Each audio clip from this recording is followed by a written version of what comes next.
ఐపీఎల్లో ఆర్సీబీకి ఎవరైనా శత్రువు ఉన్నారంటే అది కేవలం మన హైదరాబాద్ మాత్రమే. ఎందుకంటారా, 2009లో ఫైనల్కి వచ్చిన ఆర్సీబీని డక్కన్ చార్జర్స్గా ఉన్న మన హైదరాబాద్ టీం ఓడగొట్టి కప్ ఎగరేసుకుపోయింది. 2016లో విరాట్ కోహ్లీ కెప్టెన్సీలో టోర్నీ మొత్తం అద్భుతంగా ఆడింది ఆర్సీబీ. ఆ ఫైనల్లో కూడా మన Hyderabad team Sunrisers Hyderabad ఆర్సీబీని ఓడగొట్టి మళ్ళీ కప్పు ఎగరేసుకుపోయింది.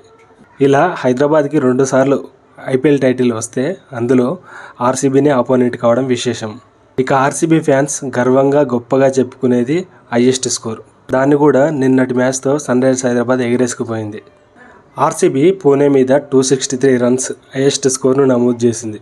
హైదరాబాద్ ముంబై పైన 277 రన్స్ స్కోర్ చేసి ఆ రికార్డును బ్రేక్ చేసేసింది. ఇలా ఆర్సీబీని నీడలా వెంటాడుతుంది సన్ రైజర్స్ హైదరాబాద్. మాకున్న ఒక్క రికార్డును కూడా దొబ్బేశారంటూ ఆర్సీబీ ఫ్యాన్స్ ఫీల్ అవుతున్నారు. ఇదిలా ఉంటే ఆర్సీబీకి ఒక చెత్త రికార్డు ఉంది. అది ఇంకా కంటిన్యూ అవుతుంది.